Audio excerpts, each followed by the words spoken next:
let's start. I would like, first of all, obviously, I really mean it from my heart. Thank you very much. I know you're a very busy person. I've been following your work internationally on human rights issues, and because you're a human rights practitioner, lawyer, is that correct? Yeah. Okay. And you're based now in New York. Yeah, I live in the Adirondacks in northern New York State. Okay. Okay. Mhm. Uh, can we start, if you please, just tell us a little bit about, in general terms, before we move on to the kind of issue of reparations, because I've read various articles where you've sort of argued for an approach to reparative, sorry, my English is what it is, sort of framework. Could you tell us a little bit about your work around human issues over the years? I mean, your own summary, whatever you want to highlight.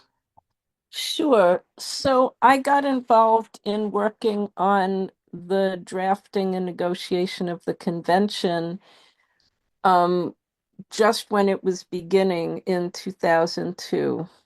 I had graduated law school the year before in 2001, and while I was in law school, I had actually done a lot of thinking about applying the principles of disability non-discrimination law in international human rights law and how that could be applied to address issues of psychiatric oppression. So the very issues,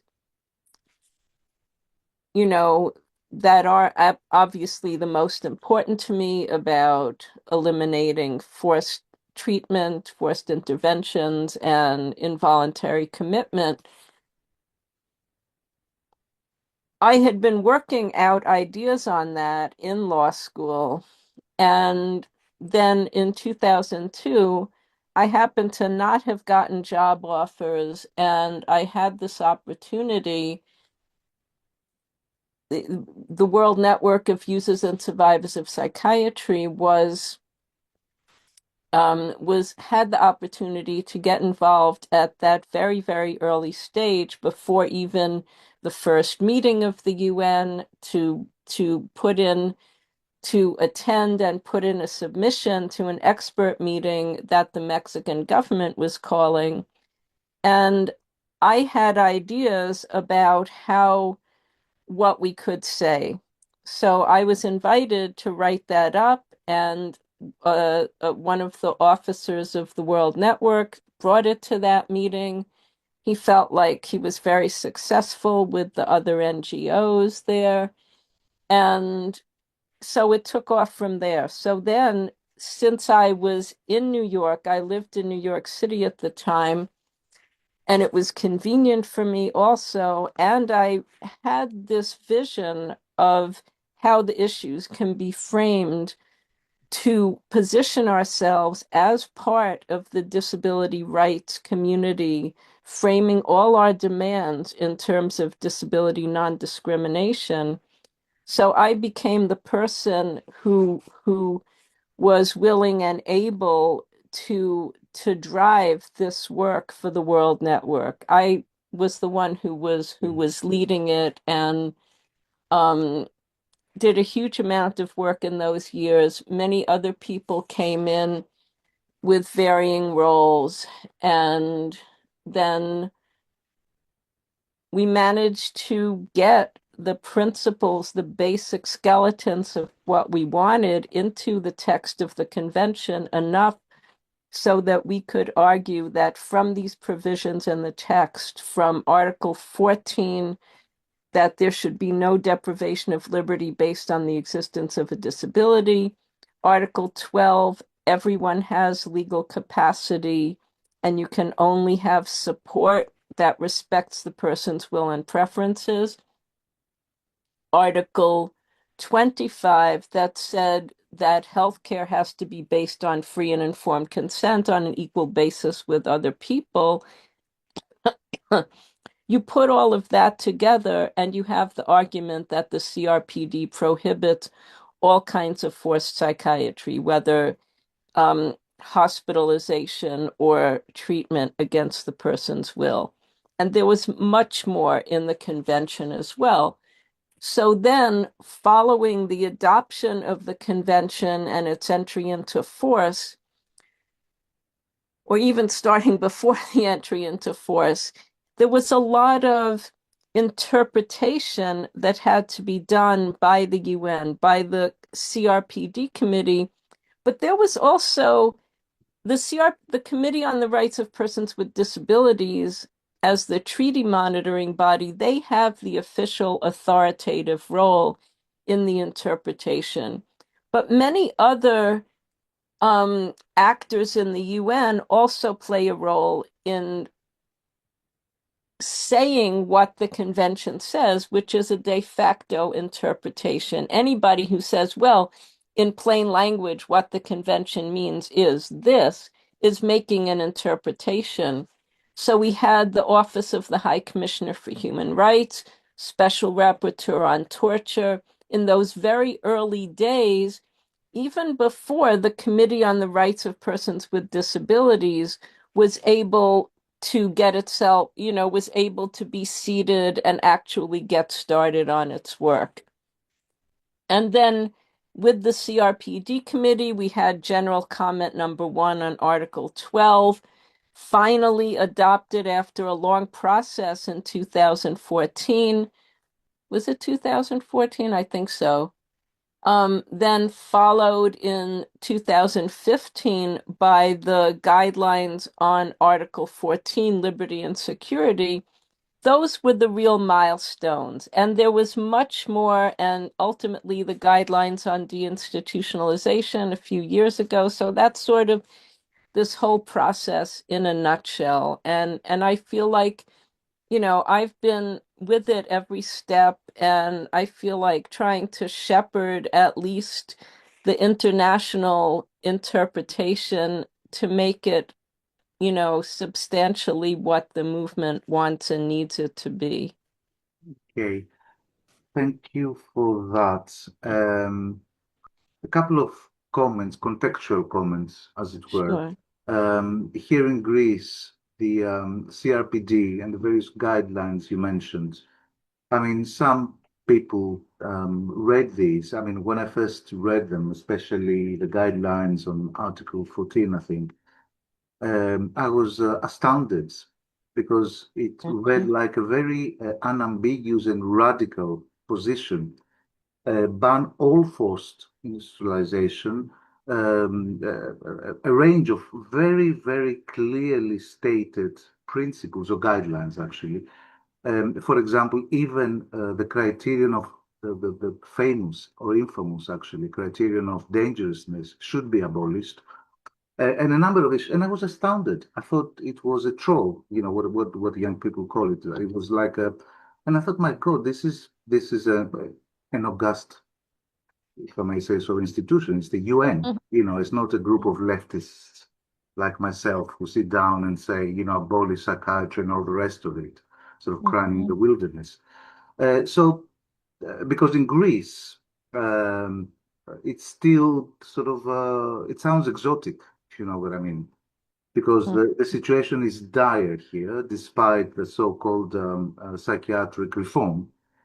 That's one comment, contextualize it in Greece. The second, which always bothered me because I have no legal knowledge, I tried very hard to find whether these guidelines, because I used to go around kind of arrogantly and saying, these are the guidelines, why don't you change the law, etc.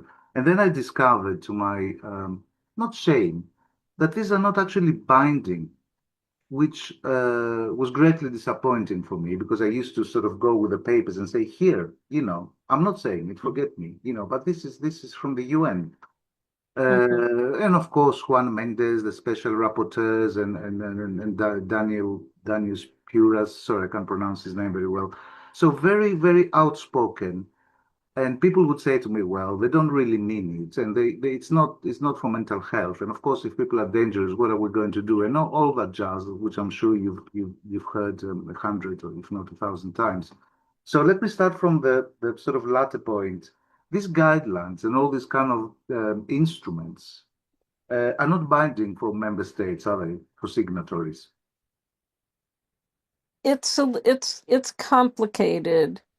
It's not.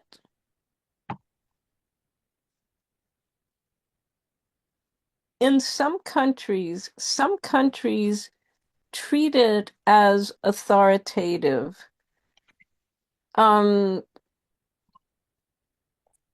It's not binding itself in the same way that the treaty is. The treaty is what's binding. But the guidelines, the general comments of the treaty monitoring body, the argument for seeing them as authoritative is that the committee is given its mandate in the convention itself to apply the convention, and I'd have to go look up the exact language, but to basically to review the record of states parties and to make general comments about their performance. So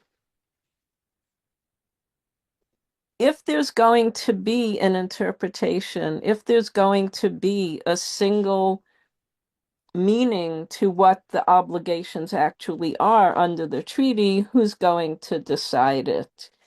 The argument is that if the treaty actually means anything at all as a binding standard in international law, not a document that everybody can then go and do whatever they want with it, then the only body that has any legitimacy to make such an interpretation is the treaty monitoring body, the expert committee, the CRPD committee. Now, some countries just dismiss it. Some countries say, oh, it's not binding. We just have our own interpretation. We disagree. In other countries, they actually take it quite seriously.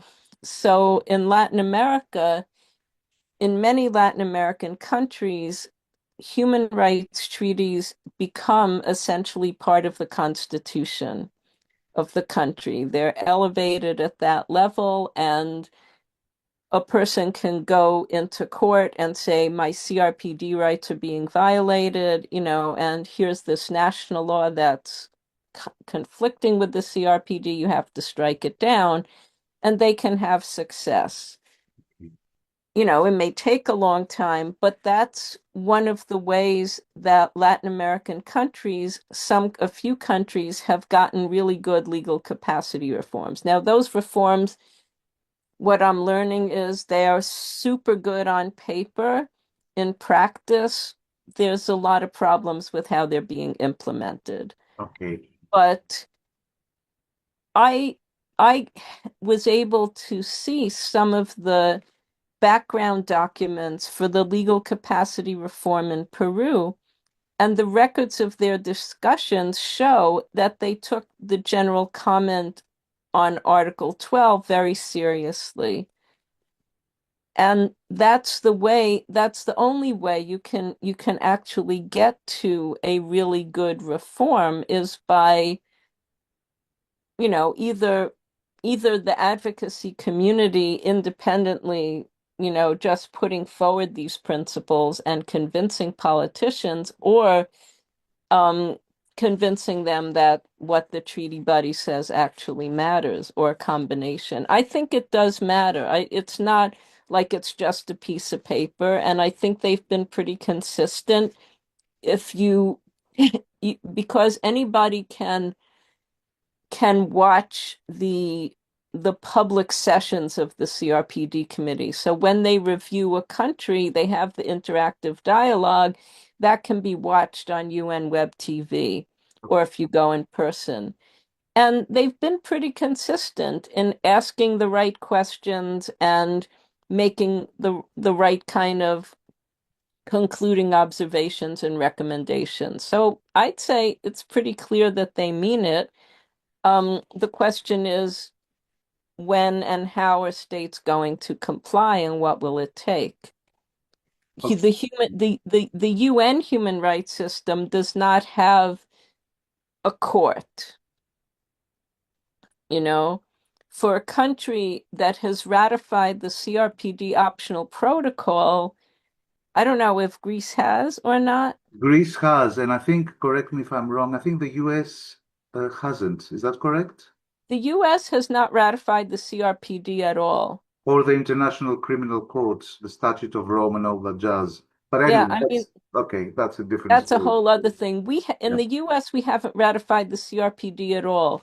But the optional protocol to the CRPD, if Greece has ratified the optional protocol, then people can make individual communications, which is like a complaint. If you exhaust domestic remedies in your country, you can take it to the CRPD committee.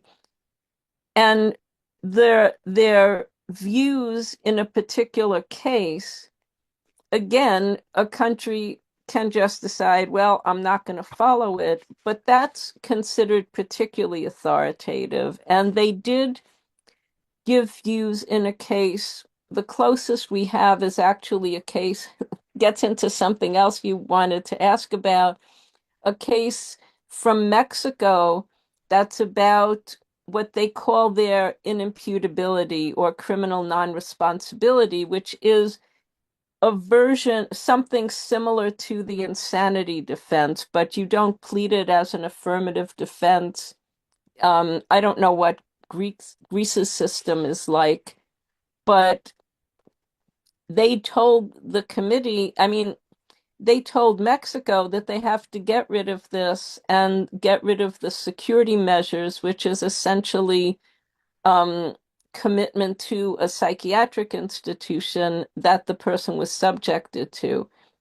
And they have to make an apology to him and other kinds of redress to this individual. And Mexico did commit to doing that. They made an apology. They said they're working on looking at their laws and what they have to do to reform their laws. So I don't think they've made a lot of progress with the law reform yet, but that's the closest we have to any kind of binding adjudication. And in Europe, you have the European Court of Human Rights, but unfortunately, as you probably know, the standard that they apply does not comply with the CRPD. There's a lot of advocacy that people are doing to try to get the European Court to actually apply the CRPD standard. But under the European Convention, you still have Article 5.1e that says it's okay to deprive someone of liberty based on unsoundness of mind. It's possible to change the standard without amending the treaty. The court has the ability to evolve its interpretation, and people are advocating for whatever can be done, including, I know maybe this is too much, but you can edit this if you want, I don't know, but including that the PACE, P-A-C-E, which is the parliamentary assembly of the Council of Europe, has made a few or several recommendations to end that, to get rid of that unsoundness of mind and vagrancy standards. So that's very promising, but unfortunately, the court has not taken that up, or the Council of Ministers. Thank you for that. I mean, I'm trying to, forgive me, I'm trying to kind of simplify, because this is complex information. Yeah, I know. And for kind of in lay person's terms, as it were.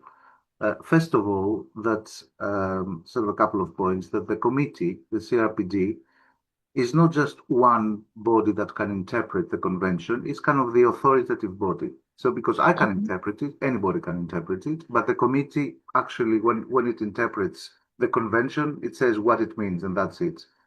I don't know if I'm correct. I'm simplifying. Okay. Yes.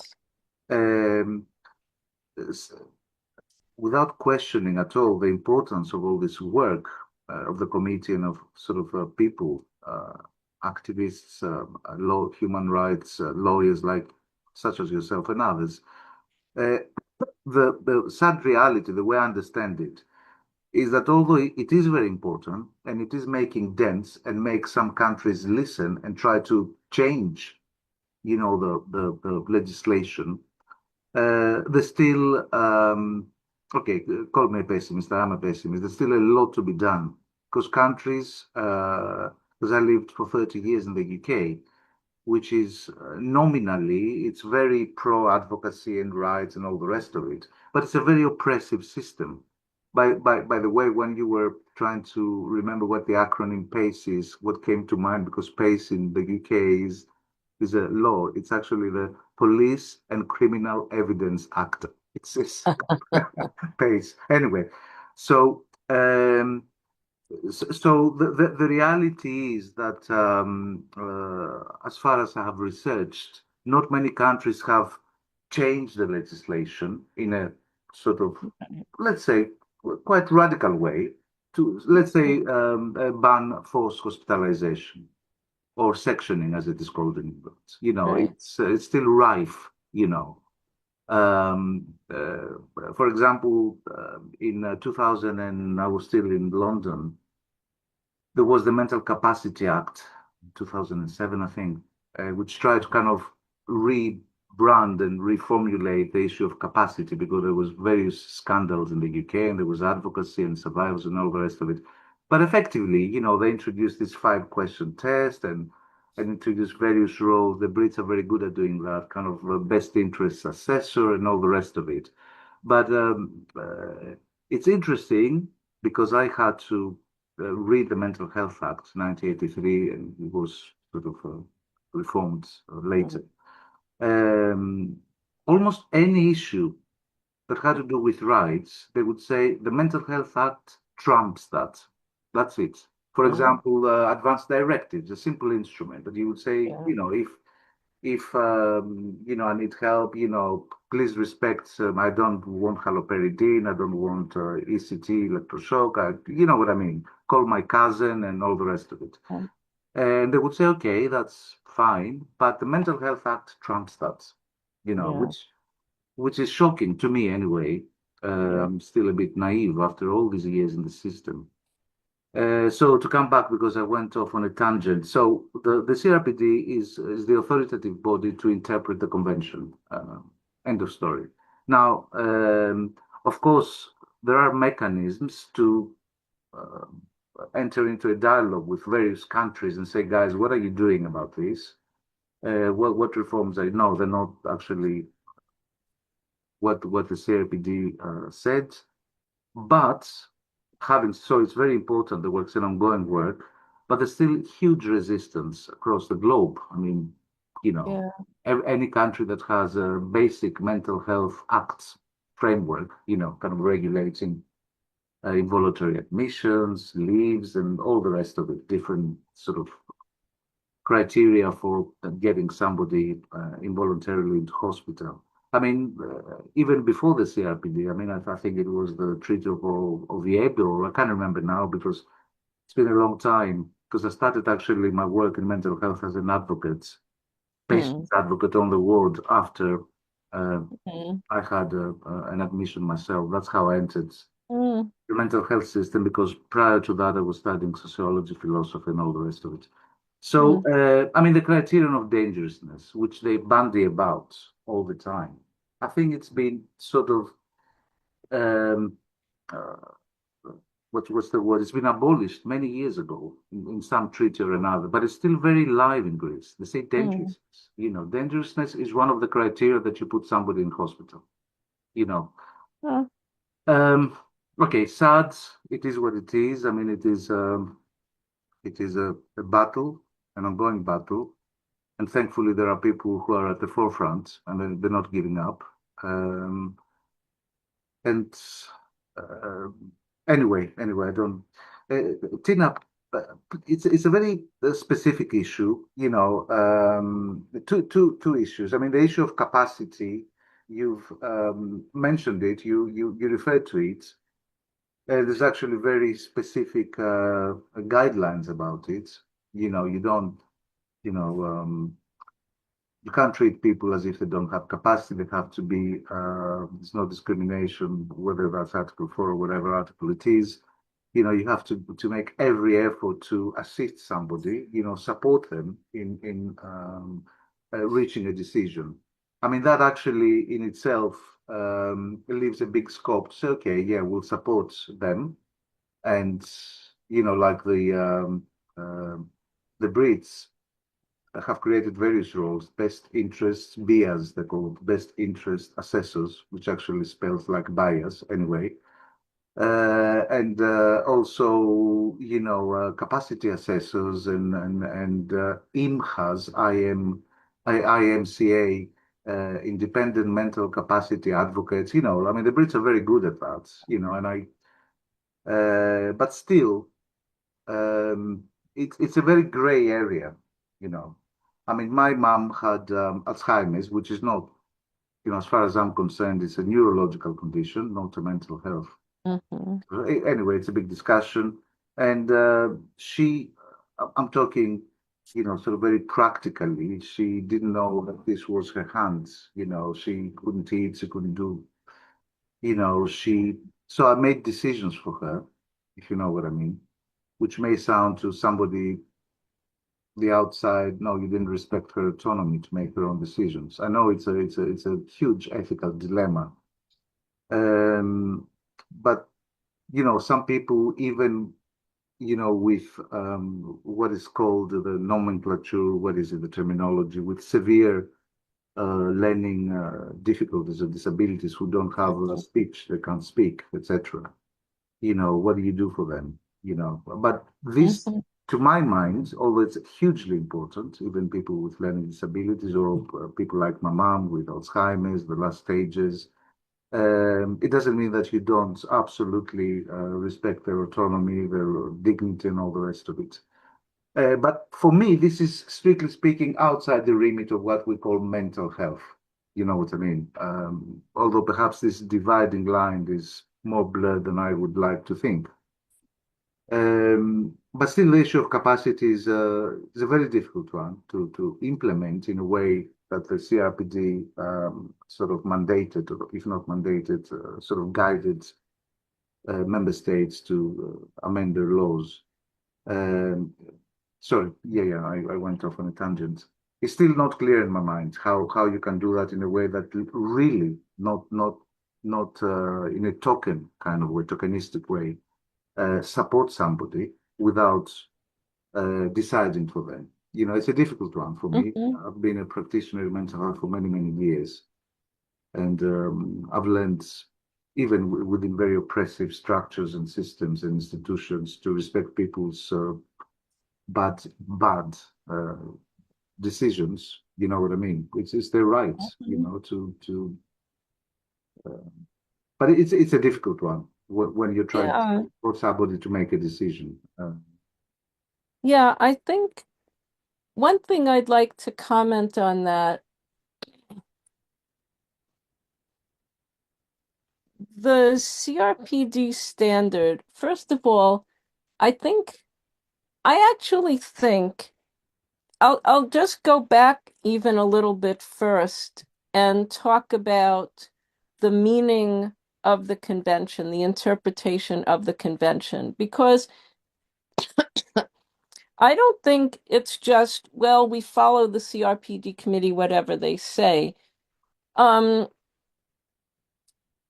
a really good argument in the text itself. There's very good arguments in the text itself about why the CRPD committee's interpretations are right. And I can send you an article written by, I'm pretty sure it's in English. It's written by a law professor in Spain, analyzing Article 12, talking about the interpretation from a textual interpretation point of view. And he and I actually had thought about collaborating, but I wasn't able to do it at that time. And I probably would have had some of the same points, but some different ones as well. I think if you look at Article 12, it says that there has to be legal capacity on an equal basis in all aspects of life. That's paragraph 2, that states, and in paragraph 3, states have to provide access to support people may need in exercising that capacity.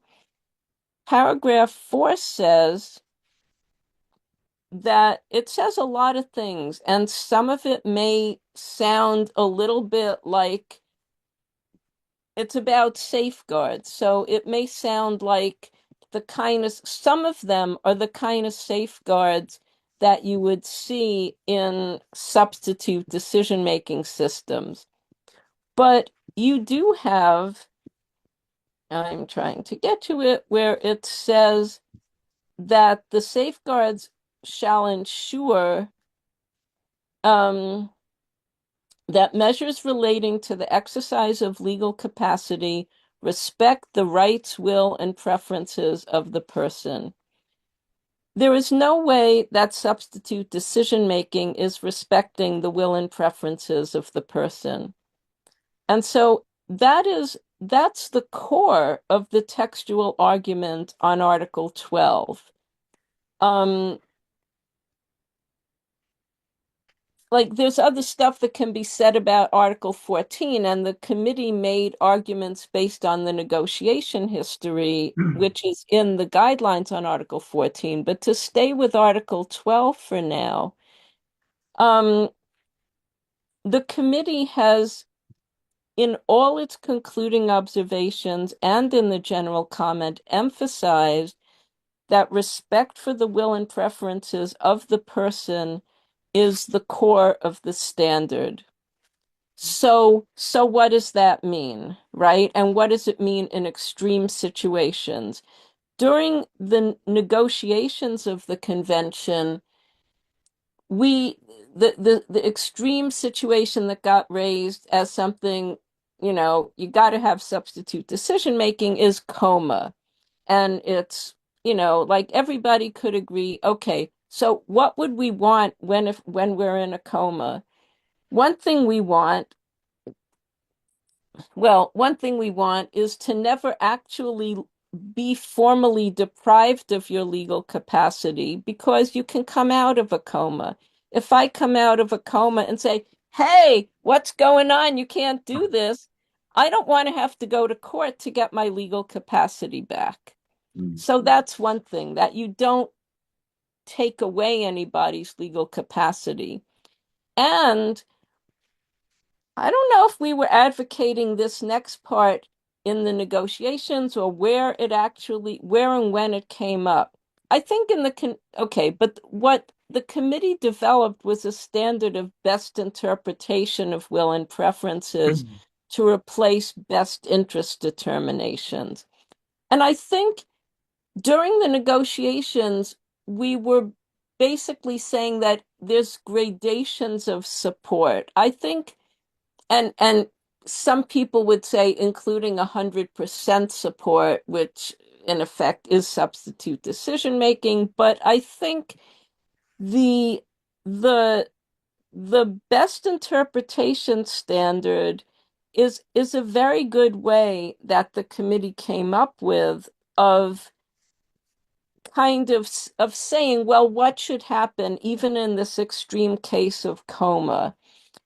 And that's in paragraph 21 of the general comment. When after significant efforts have been made, it is not practicable to determine the will and preferences of an individual, the best interpretation of will and preferences must replace the best interest determinations. Now, the reforms in Latin America give us some additional way of understanding that because they've had to put this into practice in drafting laws. And they talk about needing to, I don't remember. I don't have it all that close in my mind, but that you really have to make significant efforts with support, with the natural supports a person might have, with accommodations, really paying attention, not judging how they communicate. So that's the criteria to apply a best interpretation. And what it means actually has to be to make an interpretation of what that person, using what you know about the person's trajectory of life, their values, their principles. So essentially, in some systems now, they have what's called a substitute judgment standard in some substitute decision-making situations, which is close to this best interpretation. That you don't just say, what do I, as a decision maker, think is in this person's best interest, but what would this person want in this situation, given their history, their lifestyle, their values, which is going to differ. If a person has an advance directive covering that situation and they haven't disavowed it, and they're not saying now, like, no, don't do this. It has to be that if they say, no, don't do this, that's communicating their will and preferences, you know. But if they have an advance directive, they're in a coma, or they're not communicative, or in this situation, you can't tell what they're communicating, and they're not saying no, I would say if the advance directive is a very clear statement, you Sure, know. sure. So I think that can be meaningful. And yet, in some situations, I've been hearing from people in Latin America that, well, I don't know, I won't Okay, get into all of that, but it's something that is going to be tricky to apply in practice. But I really believe that in good faith, if people are trying to do this in good faith, that we can get to a way that is going to work okay. for people. But it's to my mind, and I've been sort of thinking about it for many many years. But Yeah, there's still kind of blurry areas that I can't. But that's my yeah, problem. I'm sure. Um, Yeah, and that's for I mean, we okay, have to really work this out in practice, what yeah. it means, But but and yeah. but again, on a kind of a simple level, if we exclude extreme cases like coma, it's common practice in psychiatry. If I'm diagnosed with schizophrenia, say F20, Mm-mm, to say almost by definition, this person is not capacitous because exactly. he's crazy. So I mean that is a scandal legally, ethically, politically, on all levels. You know what I mean? It's an Yeah, absolute scandal. Because I'm mad, I've got an yeah, official diagnosis. That's yeah, it. yeah, It's almost a mathematical sort of. I don't have insights. My judgment is impaired. I'm talking crazy stuff. No capacity. So I'm deciding for you. End of yeah. story. Which is scandalous, and it's what happens in many in the majority of cases with people with a particular diagnosis, whether it be psychosis or bipolar or whatever, all this junk um, stuff that the DSM contains. Um, so yes, in that area, there could be real sort of a real a way to actually make what you say work. Which is not. I'm not in a coma. I'm just talking crazy. Okay, so Exactly, they're saying exactly. Alex. Well, poor Alex. He's schizophrenic. What can you do?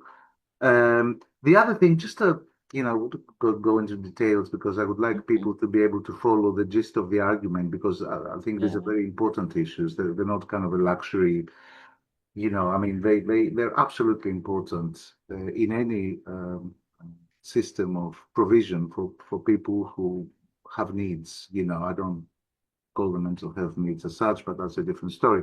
When you said, when you're talking about grades, grades of capacity, that the committee was thinking, there's the 100% and there's, I mean, that presumes unavoidably that you acknowledge that there are grades of capacity that were not. No, it doesn't. It doesn't follow. No, Okay. let me clarify. It's not the committee that was saying that. And it wasn't grades. And this was the way that we talked about it during the negotiations at one point, or I'll say the way some people talked about it. Okay. And I was just trying to remember because we didn't use that term best interpretation in the negotiations. So I was just trying to remember how we talked about it. And some people talked about not grades, but degrees of support or a kind of how extensive or how intensive your support needs were. Okay, that's different. But I agree with you that that's not the ideal way to talk about it, and definitely not grades. And the whole notion of capacity assessments is rejected in the general comment. That, what the committee did in the general comment, they resolved the question of interpretation in the sense of saying, no, you cannot do substitute decision making at all. And this is how we define substitute decision making. By the way, for anybody who does want to get the technical piece of that, that's in paragraph 27, but they made a small error in putting and instead of or, and they issued a correction in a separate document to change it. So you have to be clear if you want the real understanding of what supported substitute decision making is. Look at the correction document. But they did that. They resolved that in terms of the biggest issue of the interpretation. Can you make an argument that Article 12 permits substitute decision making to carry on alongside supported decision making? No. And they resolved these questions very much related about arguments about mental capacity. Can we use mental capacity, functional capacity? Can we do capacity assessments? No. They made all of that very, very clear. And those were very active debates, even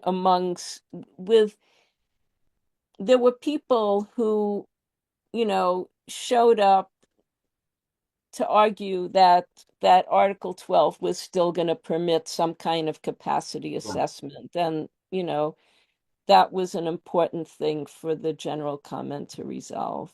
Thank you for that. I mean, you legal people, sorry, I'm not discriminating you. So you have an eye for the minutiae, for the and the or, of course. I mean, that's part of how your mind is trained. Aching, in my mind, it's then we'll I don't want to. The time it's is fine. running out. For me, we can go as long as we have to. Thank you for that. Uh, there's a connection between the whole difficult debate around capacity with the so-called, in America, I think you call it the insanity plea. And anyway, I mean, I've thought about it, and I've come to the conclusion that the insanity plea should be abolished completely. You cannot have capacity and then have the the capacity issue that we did, and then have the insanity plea. Sorry, I was, my boss has told me to go and whack somebody on the head. So what is your position on in France? There's a very old law, the non-lieu. In Greece, we have it. There's various bits of legislation, which, by the way, practically, the so-called, invoking the insanity plea. So whilst at the time of the of the crime, you were, actually under the influence, your mental health condition was, so that's the gist of it, legally speaking. So what is your position on that? By the way, you can be committed to a psychiatric institution and not see the day of light. I mean, I had people I was working with in London who committed a quite serious sort of offense. And when I went to visit him in prison, he said he was pleading with me. He was saying, Alex, please let me do my time in prison, because if I go to a high security unit, that's it. I'm finished. And of course, I tried, but they sent him in a high security unit, and then he had less rights than somebody who is in prison. Because if you're a sort of say, if I'm convicted and I do my time, but nobody can actually force me to take any medication, then I come out. Whereas in places like Broadmoor or in England, I'm referring to England now because this is where I lived and worked for many years. It's the worst fate, if you know what I mean. But be that as it may, because when I argued here publicly about abolishing the insanity plea, colleagues would say, Alex, this is inhumane. These poor people didn't mean it. They didn't, their voices were actually, they just couldn't do anything. So they went and committed the crime. Why do you want to send them to prison? I said, I don't want to send them to prison, but, it opens up Pandora's box. Anyway, you're going to commit them to a psychiatric place anyway. And I'm not saying if I'm dangerous, okay, I'm dangerous, take me away from society, put me somewhere. Okay. Of course, whether it be prison or anywhere else, you want the penal system to be, humane, and they can offer me medication if I want. They can offer me psychotherapy if I want, and all the rest of it. So, but to close this parenthesis, what is your view on the so-called insanity plea? Okay, so yeah, and there's a lot to say in that also, because this whole notion of dangerous, who's dangerous in society and who decides who's going to get locked up for being dangerous. In the US, we have a lot of right wing, including white supremacist individuals and groups arming themselves. Are they dangerous? Should they be locked up? Who's gonna lock them up? I'm more scared of them than of some random person. Although we have a lot of random people who are dissatisfied with society.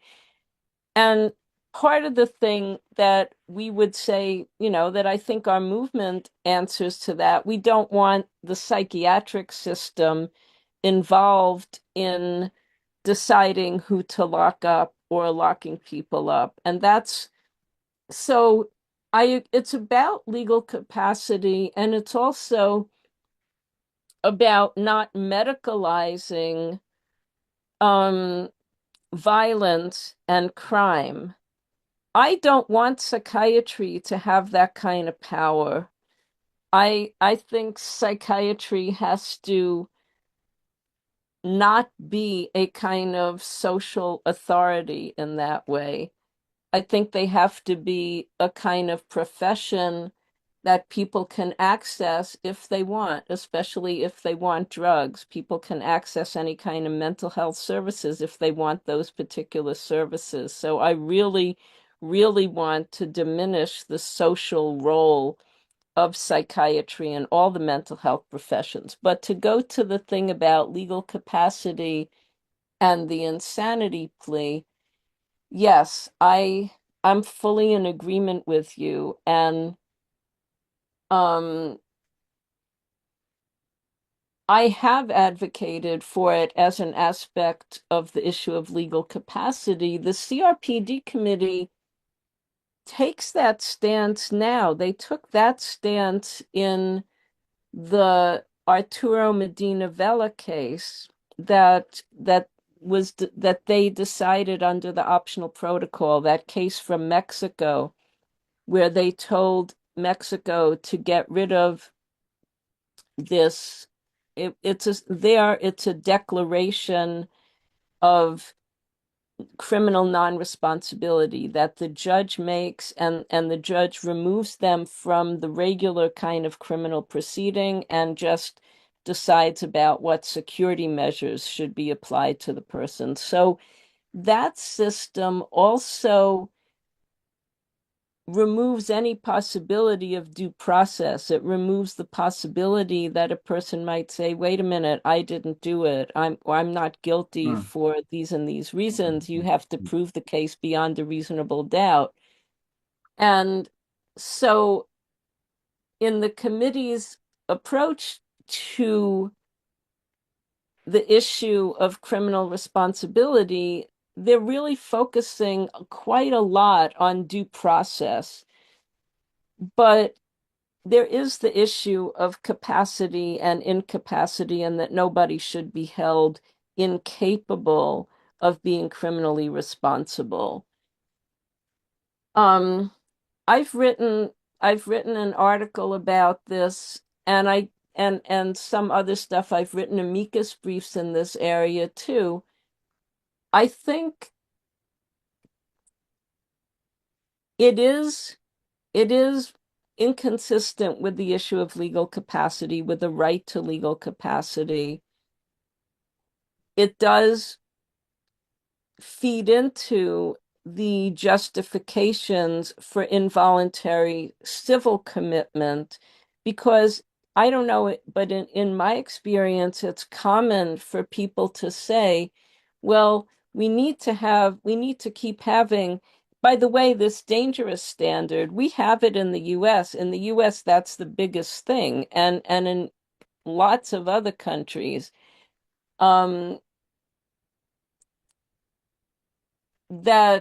it's common to say, well, it's common that people will say, trying to justify the dangerousness standard for involuntary civil commitment, that, well, what are we going to do with these people who are dangerous and violent, because we can't lock them up.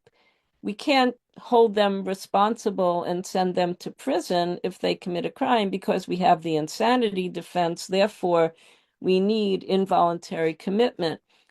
And leaving aside that it's also preventive detention, I mean, which it is, that's just another way that it discriminates. It's a system of preventive detention based on predictions, based on medicalization, all that power that psychiatry has, that they are very bad at making those kind of predictions in any case.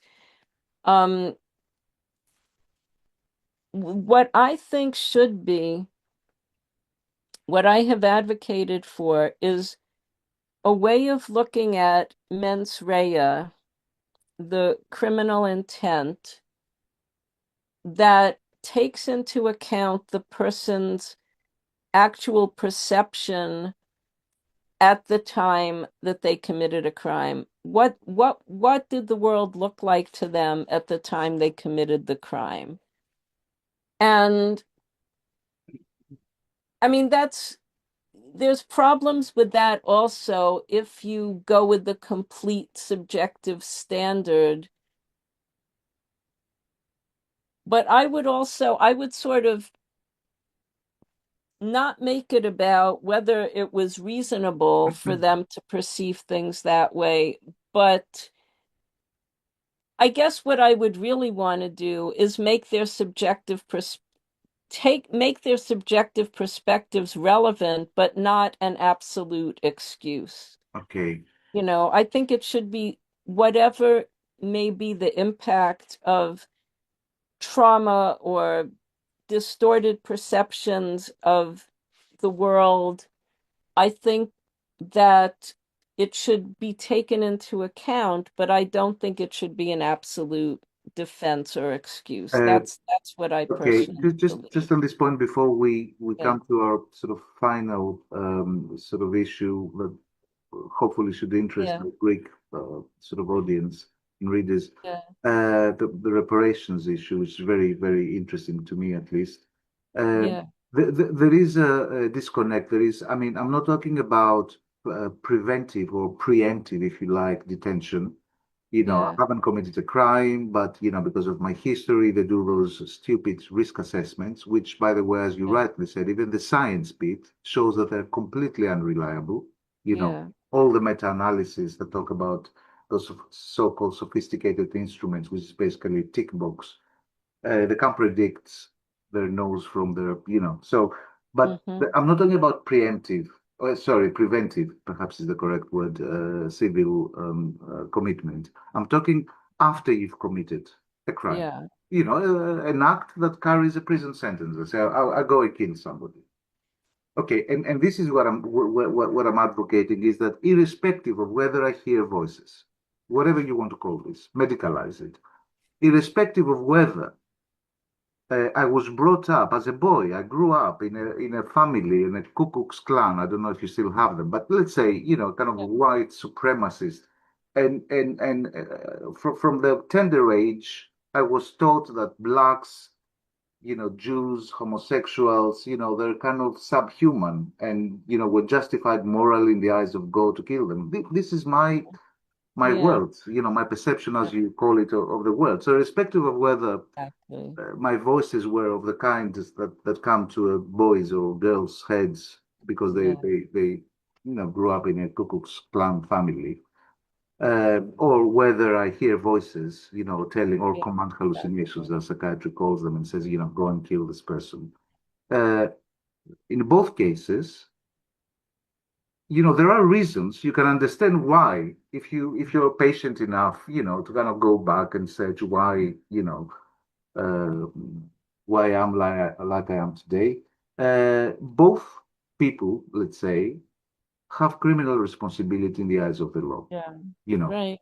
nobody should go to a Exactly. committed to a psychiatric institute. They should go to jail. I'm not saying Yeah. to, you know, sort of break stones and have Yeah. chains and you know what I mean, Yeah. humane Yeah. treatment. There should be due process, but no distinction between the two. That's to put it very bluntly. That's Yeah. the arguments. Um, Yeah. I think that's right. I think there's certain, like, I am sympathetic to prison reform and even some of the prison abolition movement work. yeah, Um, but I do see some, you know, I think that it should always be preferred to have a kind of restorative justice process if it's meaningful, if a person is really willing to accept responsibility. And that could even mean some level of a prison sentence, some kind of deprivation that they accept to experience as a consequence of doing something seriously wrong to another human being. And I do see the value of some kinds of punishment, um, especially when people are really, you know, not willing to accept any responsibility in a meaningful way.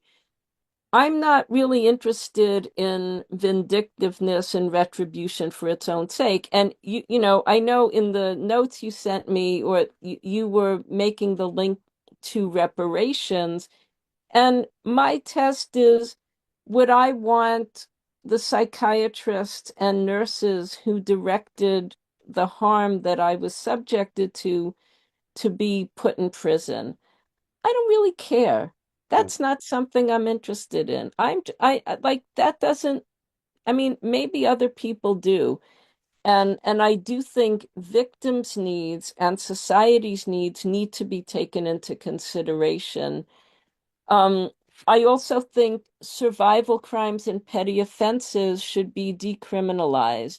If somebody is doing petty theft in order to survive, or, you know, all of these of course. so-called crimes that they can arrest you for and sometimes kill people for in this country when they are supposedly trying to arrest them, standing around on a street corner, you know, where the police think that you are creating, some obstacle. Yeah.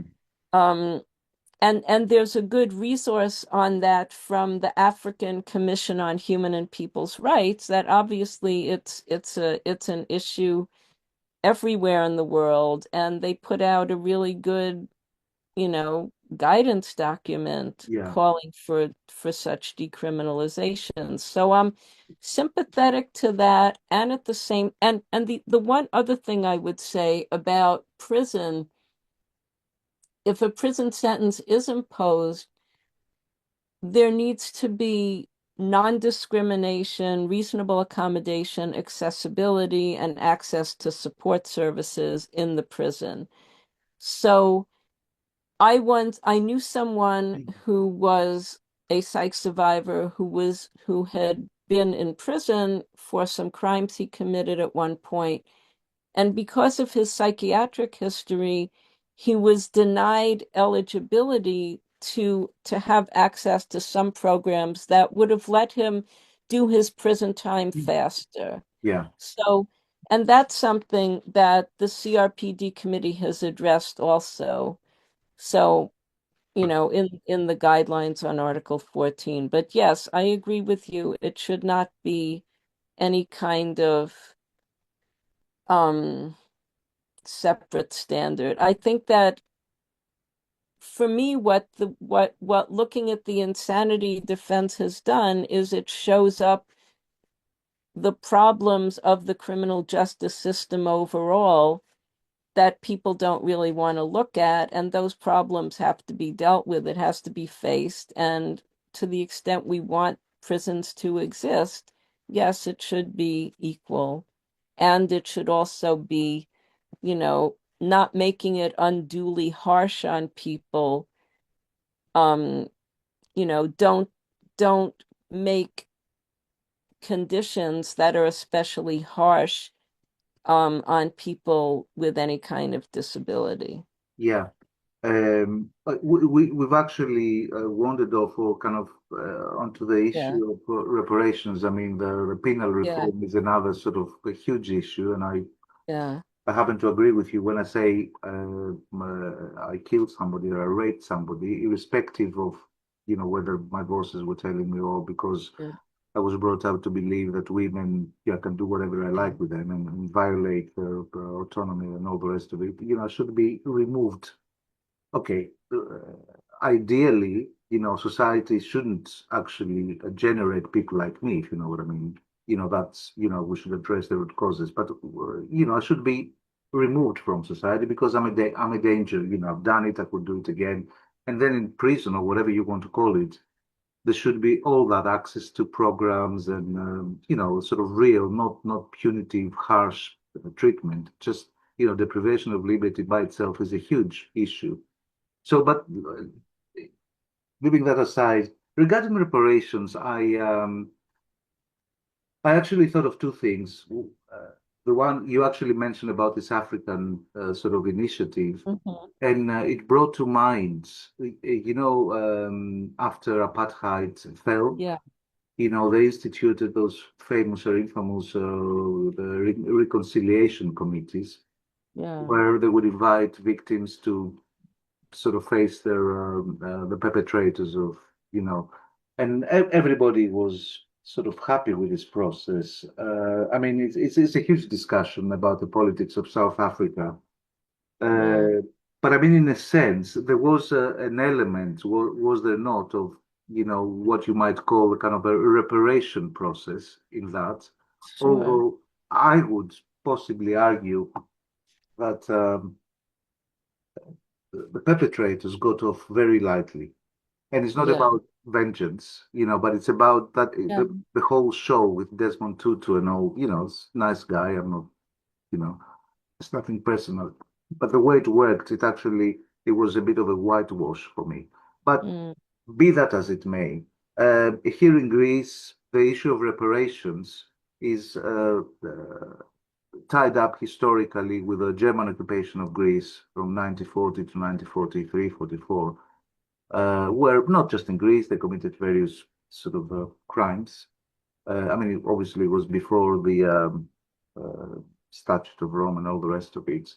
And some governments over the years have raised the issue that, at least you owe us an apology, but you also owe us, the quantified, sort of so many million Deutschmark or euros these days.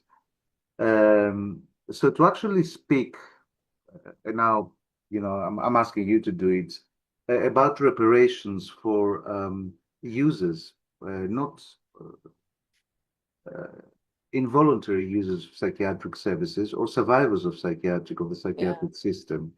Can you clarify for us? I know it's a complicated issue in terms of the legalese and all the legal issues. But I mean, when I talk to people, they say, well, but there are compensations. I mean, you can take a pharmaceutical company to court, or it could be a class action, and say that you didn't warn us sufficiently about the side effects and get some millions of pounds. But in my mind, it's a separate issue. It's not me against you who, the Pfizer or whatever company that makes olanzapine or whatever. It's about, I don't know, states perhaps, or institutions that can actually acknowledge the harm done. We're not talking about indigenous people or all the rest of it, about psychiatric survivors, and actually offer some reparative justice. It might not translate into money, but it might lead to saying, okay, what you guys are going through is inhumane, is torture, so we're abolishing involuntary commitment. That's a reparation, is it not? So anyway, you are the expert on that. So tell us a bit about reparations for psychiatric survivors. Yeah, so when we have advocated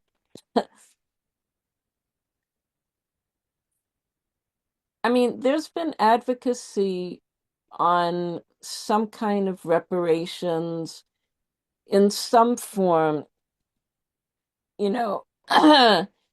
since actually before the CRPD committee. I remember there was some group that wanted some truth and reconciliation process. I think when our movement has done that, it's usually been focused on abolishing the forced psychiatry system. For me and other people that I've worked with on this, the key has always been cessation of violations and guarantees of non-repetition. So, okay, there's a couple of, in 2005, but actually in 2005, the UN adopted a set of principles and guidelines on, I forget what it's called, but I think the right to remedy and reparation for victims of gross human rights violations and serious violations of humanitarian law. That the forms of reparation they outlined and described were satisfaction, which includes apology, measures to honor the victims and survivors, that sort of thing. But also it includes, according to that document, cessation of violations, making sure all the violations have actually ended. Okay. Next, guarantees of non-repetition. What has to be done, including to change the laws to make sure the violations don't happen again. Restitution, restoring anything that was taken away from people that can be restored. So it could include property, homes, could also include liberty and status of any kind, such as legal capacity.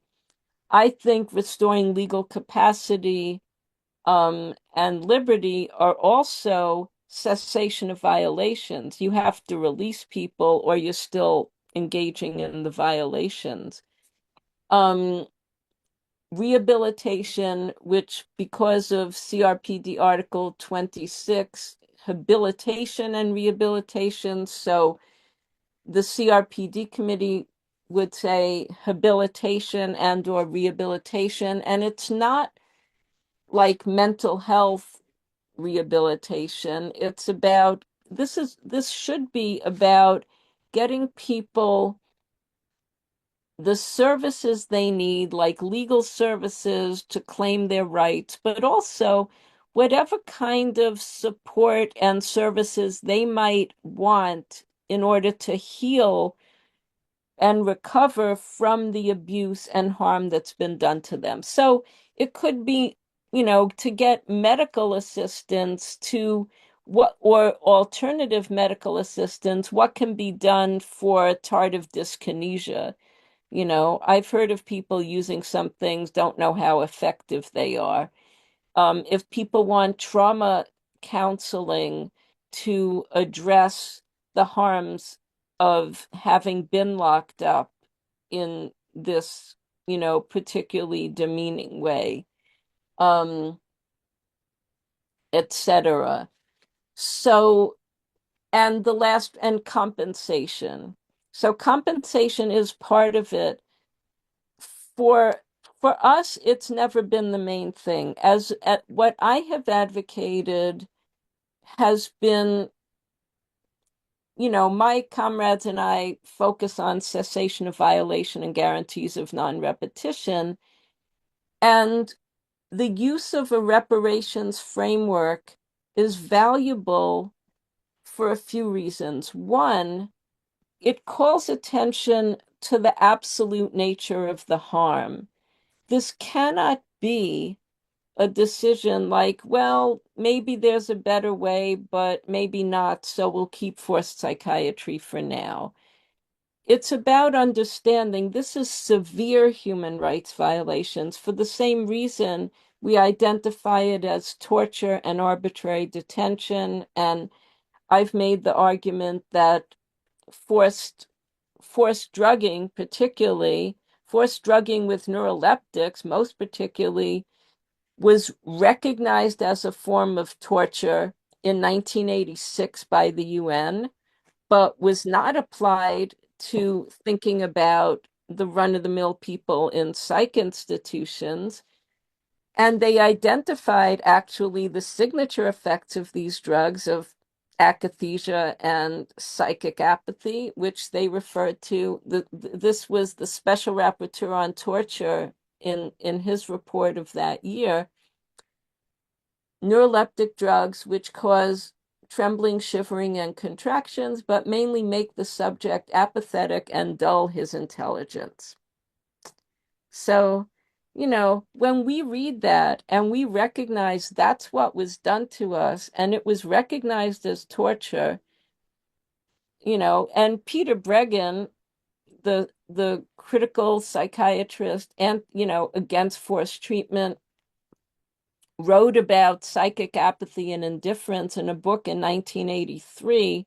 So When far, I read that, when I read even that allowed me to recognize what had been actually done to me, part of the harm that I had suffered. So that's a digression. But the fact that this was named as torture, and we can go into a lot of other ways that we know that what we experienced is torture, and it's been recognized also.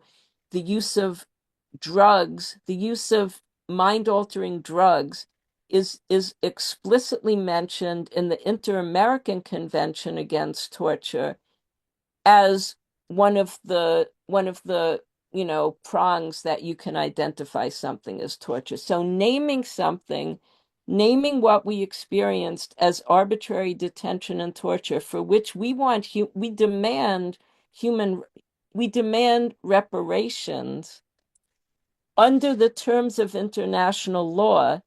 This is a way of saying, this is what happened to us. This was not about, whether doctors were right or wrong about us as individuals. This is not about whether it's a good policy. This is about, we're human beings. This is what international law says about what happened to us, that discriminatory detention is arbitrary detention. The forced involuntary psychiatric commitment is discriminatory inherently because making a psychiatric diagnosis, the threshold criterion for a system of detention is a system of arbitrary detention. And applying to people in that system of detention methods that are known and understood to be a form of torture if used on anyone else, that's torture. And that it's done to eradicate something in us that the psychiatrists think is bad. That's discriminatory because it's against our diversity as human beings. So that's a digression, but using the reparations framework similarly allows us to focus on the harm, that it's a serious harm. And like you had said, because of this serious harm, we need it to be absolutely ended. And we need to look systemically at all of the laws and the policies and the lacks that support this system, this violation, and what we need to do differently. So I would actually argue that a lot of what's in the CRPD committee's guidelines on deinstitutionalization offers some answers to some of that. Sure. Let me Yeah, take you back. sure. Which I remember reading, I think it was Juan Mendez, the special rapporteur, who Mm-hmm. explicitly mentioned the use of neuroleptics as constituting, I can't remember if he actually said torture, but which Oh. you said in law, international law, it has been recognized concerning medication, forced medication, not just medication, the so-called Mm. neuroleptics is a form of torture. Is it actually written in some law, international law, this thing? No. It's another report of a UN Special Rapporteur on Torture. The Okay. first rapporteur on torture, who was a Dutch man, I think the name is pronounced, I won't get it right, Okay. Kooijmans, Kooijmans, Okay. in 1986. He was the very first rapporteur on torture, and he made a survey of all the Yeah. different forms of torture. But what is a binding treaty, though only for states that have ratified it in the inter-American system, there's is a provision in that regional treaty on preventing torture that talks about methods designed something like to obliterate or diminish a person's capacities or destroy their Yeah. personality. Yeah. Yeah. And I did read an article. I think I cite stuff on this in my 2007 article, making the argument about torture, that the negotiating history showed that they had in mind particularly the use of mind-altering drugs on that provision.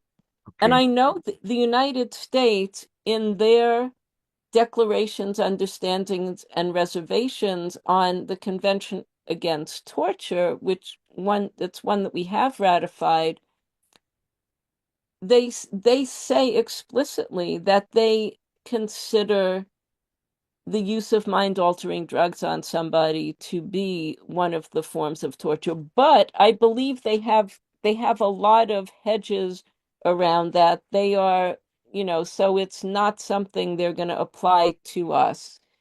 I don't remember if they put something on medical necessity or that Uh, sort of thing. That's the way that, for instance, that's the standard that had been applied pre-CRPD, and that is still there's beginning to be some possibility of change, but the UN Committee Against Torture and Subcommittee on Prevention of Torture you know, you can't rely on them to uphold the CRPD. They had an understanding, you know, an approach that was only if it's not a medical necessity. Okay. But the torture, I'll say the torture rapporteurs that have spoken on this have all, you know, except for that first one, pre-CRPD, but Novak, even Mendez and Meltzer have all, you know, explicitly disavowed that medical necessity standard. One thing to be aware of on Mendez is that he has some contradictory oh no, what did I do? It's I okay. think when I Right. put my two fingers up, they gave balloons. Sorry, That's I don't AI. really. But Mendez had a couple of contradictory paragraphs that and he personally, you know, in correspondence and articles was actually not so comfortable with some of the things that he said in that report. So you have to Okay. watch Okay. out for that. Okay. Yeah. Yeah, but to But get back to reparations or whatever else yeah. yeah. But so this inter-American sort of treaty, which I presume includes the USA, correct? I don't believe the U.S. has ratified it. Ah, okay. I don't believe the U.S. has ratified any of the human rights treaties in the inter-American Ah, system. okay. Okay. Yeah, But at least the countries that have signed that, to put it bluntly, yeah. a collective, an organization of survivors cannot take the government to court and say, you know, this is torture, simple. You know, we need we're demanding change and reparation. They can't do that because there's all sorts of provisos, medical necessity, and all that jazz. No, No? I would say, I mean, I actually hadn't really put it together that way. Um, there's not such a proviso in that treaty. I'm saying that and there's not such a proviso in the UN Convention Against Torture or any of that either. What I was saying is the approach of the treaty bodies Yeah. in, you know, who are the authoritative bodies dealing with the Convention Against Torture in the UN have taken that approach. There's some Uh, movement. There's slipping and some sliding. movement. Okay. Yeah, and we're hoping for some better things, hopefully soon, to be, you know, revising their understanding and coming in line with the CRPD. But the Inter-American Convention relating to torture, I don't know what the approach of their treaty body has been. But I think it is actually a very interesting thing. It would be very interesting for countries that have ratified that treaty and the CRPD to use both treaties together, um, particularly in making a demand in relation to Okay. reparations for you know, using neuroleptics and other psych drugs against people's will. Yeah. And a last point, sort of to kind of round up, as it were, Yeah. in people's minds, and I'm talking about lay people here, not Mhm. legal experts. Um, the who who if reparations are to be sort of put in Mm. place, it's not you're not making a case against, say, the American Psychiatric Association or the Greek Psychiatric Association. You go to the state, correct? Because a Yeah. psychiatrist might say, "Listen, guys, I'm mandated to do that." And indeed, Mm. uh, I have a friend, Greek, who lives in London. He's a psychiatrist and a psychoanalyst anyway, and he was literally, without going into details, he was fired from the NHS, the National Health Service, Mm. because he argued, with his clinical director that they shouldn't give medication to a guy. And they took him to the medical council, blah, blah, blah, blah, blah, and they fired him. So a psychiatrist might say, guys, I'm all for it, but don't talk to me, talk to the states. Because if I fail to give medication, they will say that this is medical negligence or some such sort of thing, that I have a duty of care. I'm not trying to kind of justify psychiatrists, individuals, or Yeah. but there are people who might say it's not my fault. Okay, if it's not your fault, mate, just don't be a psychiatrist. Go and be a psychologist. Not that that's other issues with that, but go Yeah. and be an estate agent, or something, a bus conductor. But if you know what I mean, it's the state that has to actually do it, not I don't know, the British Medical, Association, or the. Is that correct? Sort of for lay people to See, understand. yeah, I mean, in international law, it's the state that has responsibility Ah, for human okay. rights violations. So it's actually the state. Yeah. It's the state. And so, yes, it would be the state that's responsible for making reparations. Now, there's different kinds of reparations processes that could be designed and could be implemented. Not all of them have to be formal. Um, you know, I mean, we've seen with indigenous peoples seeking reparations. I think the ones that I'm aware of all have been from the state directly, from various agencies of the state. You could have an initiative where or you could have as part of a reparations initiative, if people wanted to also seek, formal apologies and even compensation from the psychiatric associations, you know, they might want to do that. That could be something that gets incorporated into a process Okay. that is being done with the state or not. One question or one, potential issue I think that comes up is, is that I think you need to think about is which branch of the state we're addressing. I think that it has to be the justice and human rights, Yeah. responsible whatever in the state, and not the health and mental health authorities, because I think you want something above the mental health authorities to hold all of those mental health authorities to account. Your account. You So know, yeah, So reparations are essentially, and please correct me if I'm wrong, they are kind of systemic, they or not. It's not about me taking, I mean, because there have been cases in the European courts, yeah, Alex versus the United Kingdom, and I mean, sometimes there are convictions, that I was treated inhumanely, it was a torture, and all the rest of it.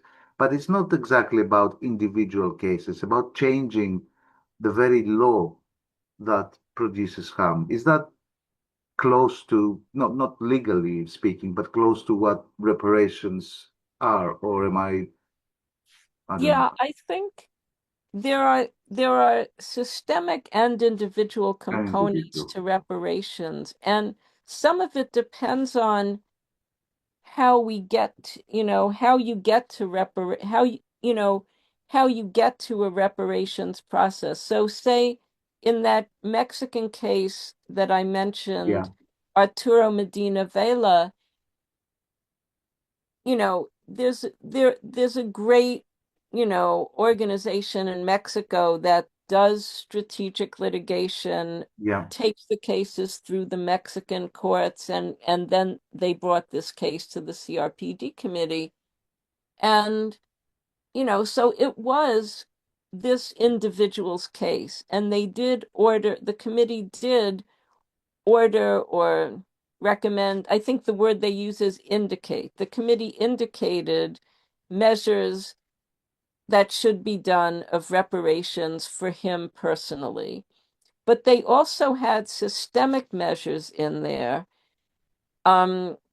that Mexico had to take a look at its laws and reform them to be consistent with the CRPD. Right.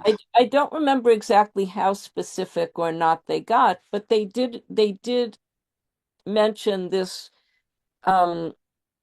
this figure, they call it figure. It's this this whatever designation of inimputability or criminal non-responsibility that's in the Mexican law that has to be looked at. Okay. If you get to reparations by systemic litigation, so there's another case in Mexico, and there's also advocacy about deinstitutionalization, releasing everybody from the psychiatric institutions. So actually, I should mention also, Mexico is the only country I know of that has actually passed a national reform that requires them to only to not hospitalize or treat anybody involuntarily in the mental health system, and says that in mental health decisions, everybody should be understood as having the legal capacity to make those decisions. Interesting. And I didn't know yeah, about Mexico. Yeah. yeah. And legal experts and advocates in Mexico agree that that's what this law requires. It has not been implemented yet. Okay. There's advocacy to get the what's called supplementary legislation done that's supposed to put it into practice. There's also a case that was brought for deinstitutionalization of everyone in one particular institution, and the people originally bringing the case asked for amicus briefs dealing with reparations, among other topics. So that's that kind of case where you were saying, bringing a kind of systemic strategic litigation, saying we have to get rid of this systemically. You can make a good argument for the systemic measures in that kind of judicial case.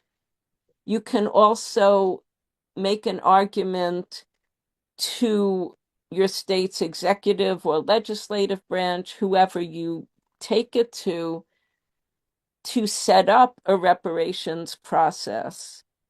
Right. And then it would be, you also need to provide the individual reparations to individual survivors that could be part of setting up a systemic process as well. That's what it also calls for in the guidelines on deinstitutionalization, that there should be these systemic reparations mechanisms and also individualized pathways to justice for survivors. One of the things that I think that an actual reparations process, or even just thinking about reparations, can do for survivors, I think a conversation that I've wanted to have for, the close to 50 years that I've been a survivor, has been to really talk about all the ways that we've been harmed, all the effects of the psychiatric violence in our lives. It's a conversation that surprisingly we don't usually have beyond people telling their stories, which are individually so intense and so painful to tell and to hear. And that usually focuses on what was done to us in that immediate situation. Naming all the different ways it has affected us, even kind of categorizing them at a little bit more of a distance and thinking, what do we need to do to heal from that? What kinds of justice do we need? I've done a lot of that for myself because I Yeah. start, do that for myself after I, oh, nobody wants to talk about it. Okay, I guess I just have to do this myself. And I'm sure that there's other people thinking about it. It's a very difficult conversation to have because I tried to start that in this one webinar I did a few years ago. It's a very, very intense conversation, and I think like a lot of thought has to be put into how we're going to have it. And I'll say one other thing about that, because to get in as much good information as I can, there was a process that they carried out in Australia. I don't always talk about it because I have, mixed feelings and a mixed assessment of it. It was a process to look at the harms caused by psychiatry, by the mental health system, identify them, identify kinds of reparations, and make recommendations about them. And it was led by people with lived experience. They included people that they consider carers, families, and supporters, as well as direct survivors as their groups of reference of victims. I think it's problematic to include those groups together on an equal basis, which they did. I know that supporters and families do get harmed, but they are also often perpetrators, and survivors can also be perpetrators ourselves. But I think those of us who have been directly harmed as survivors are in a somewhat different category. And the other thing that I think they got wrong, or not that they got wrong, they were operating under the conditions they were operating under. It actually was carried out under the auspices of the mental health system in Australia and pursuant to a policy that was saying that it was about reforming the system, but still did not abolish forced treatment. Yeah. So, and they did not call for an end to forced treatment directly or changing the laws. They called for a restorative justice process led by the commissioners of mental health, who are the commissioners with lived experience, because some of the mental health commissioners are people with lived experience, and an apology. And for me, you have to start with ending the violations as a good faith, commitment by the system, and not have it be done by the agency that's still perpetrating. But the process is worth looking at, and in terms of how they did a lot of focus groups, and it was and study of how other reparations mechanisms have worked on different kinds of issues. And I think the process is worth looking at as an example, but don't do it under the mental health system. No, I wouldn't. I Yeah. mean, you gave me an idea. I've done this informally, but I mean, it sounds simple, but it's complicated Yeah. to actually get people to say how they feel, how they perceive, not for me to tell them, you must have been Yeah. harmed, but to actually say, Yeah. nurses looked at me as if I was a piece of shit or whatever, sort of get Yes. those narratives unmediated by mental health Yeah. system. And also, I would say, from my experience, both in Greece and in the UK, I mean, in Greece, the involuntary hospitalization is initiated, sort of the percentage is around 75 to 80% by members of the family. Yeah. I mean, so because I know there's lots of associations of friends and users and all the rest of it, which have been co-opted, and it's Yeah. actually families speaking on behalf of users, which is a huge problem. Anyway, Yeah. Tina, thank you so much for your time. I'm really touched. Thank you for that.